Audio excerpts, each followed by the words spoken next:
আজকে শুরু করছি 5 নম্বর প্রশ্নপত্র, যেটা তোমাদের দ্বিতীয় পর্যায়ক্রমিক মূল্যায়নের জন্য, এবং এটা গণিতের প্রশ্নপত্র। দেখো, একের দাগেরটা কি বলছে? বলছে সঠিক উত্তরটি নির্বাচন করো। মানে 3টে করে অপশন দেওয়া রয়েছে, তার মধ্যে যেটা সঠিক হবে সেটা তোমাদেরকে লিখতে হবে। প্রথমে কি আছে? দৈর্ঘ্য পরিমাপের একক হলো কি? গ্রাম, মিটার এবং লিটার। গ্রাম, মিটার এবং লিটারের মধ্যে মিটার হবে দৈর্ঘ্য পরিমাপের একক। যে সংখ্যা দিয়ে ভাগ করা হয় তাকে বলে ভাজ্য, ভাজক, গুণক। যা দিয়ে ভাগ করা হয় তাকে বলে ভাজক। 3 এবং 4-এর সবচেয়ে ছোট সাধারণ গুণিতক। তার মানে 3, 4-12, অর্থাৎ 12টা হচ্ছে সব থেকে ছোট সংখ্যা, যেটাকে 3 দিয়েও ভাগ করা যাচ্ছে, 4 দিয়েও ভাগ করা যাচ্ছে, তাহলে 12। 1 কিলোগ্রাম সমান কত গ্রাম? 100 গ্রাম, 1000 গ্রাম, 10 গ্রাম। 1000 গ্রাম। 12 টাকা সমান 3/1 হলো। 12কে 3 দিয়ে ভাগ করলে 3, 4-12, তাহলে 4 টাকা।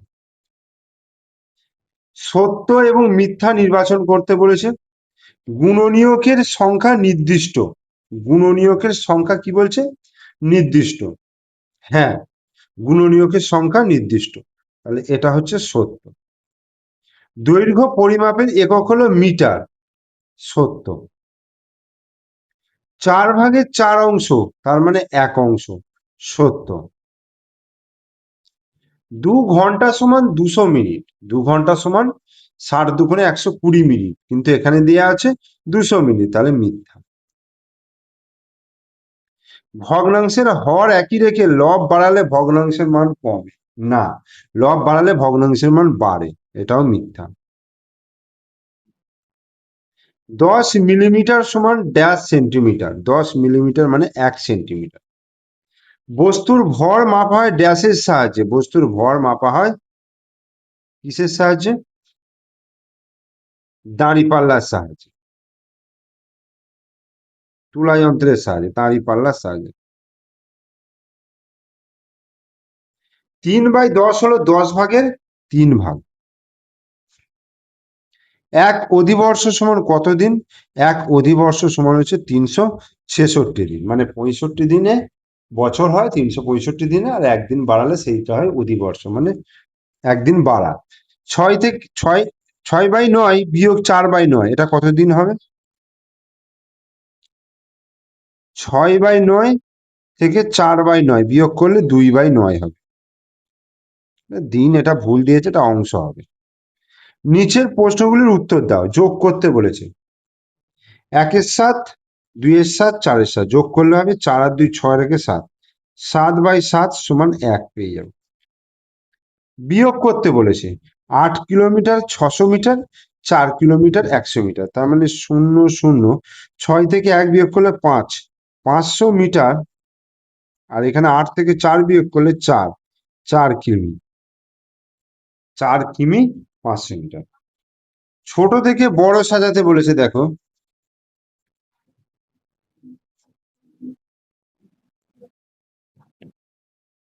3/8, 3/17, 3/5, 3/10। এখানে দেখো, লব গুলো সব সেম আছে।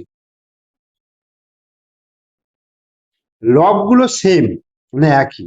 হর গুলো দেখো আলাদা আলাদা রয়েছে। তাহলে আমরা কি জানি?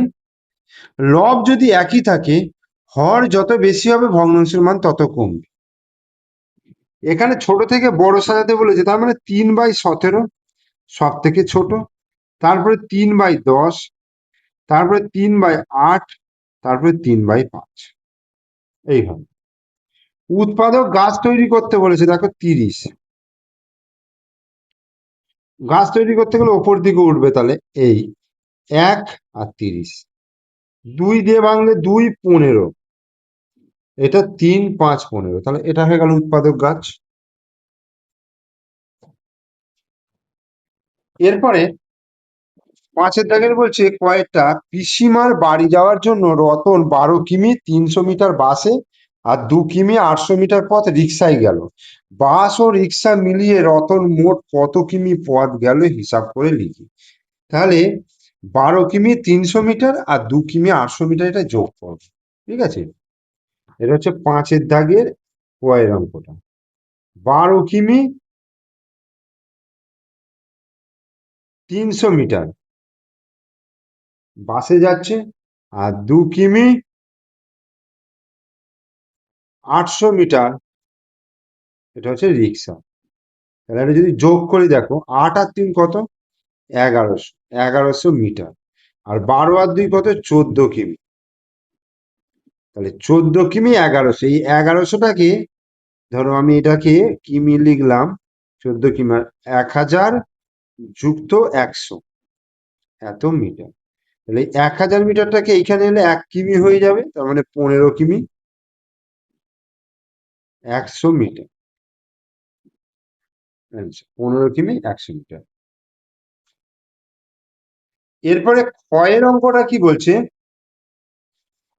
সুবলের বাগানে একটা 4 কিগ্রা 600 গ্রাম ওজনের কুমড়ো ফলেছে।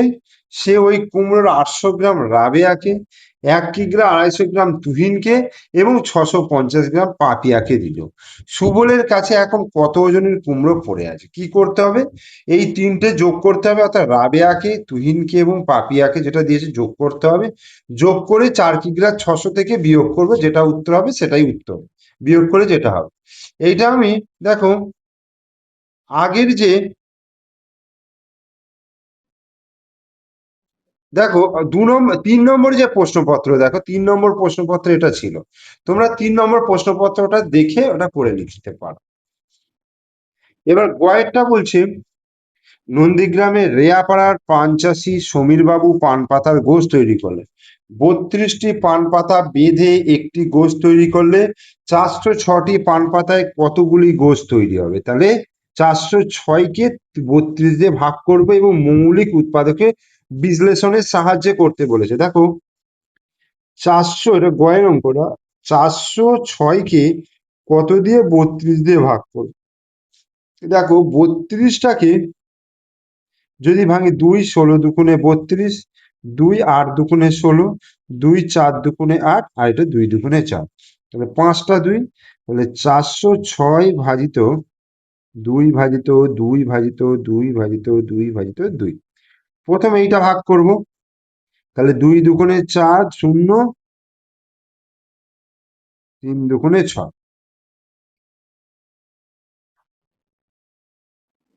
এই অঙ্কটা মনে হচ্ছে ভুল দিয়েছে, তার কারণ হচ্ছে এইটা দিলে মিলবে না। তোমার এটা 416 করে দেখো তো, দেখো 416 করলে হয়তো মিলে যাবে।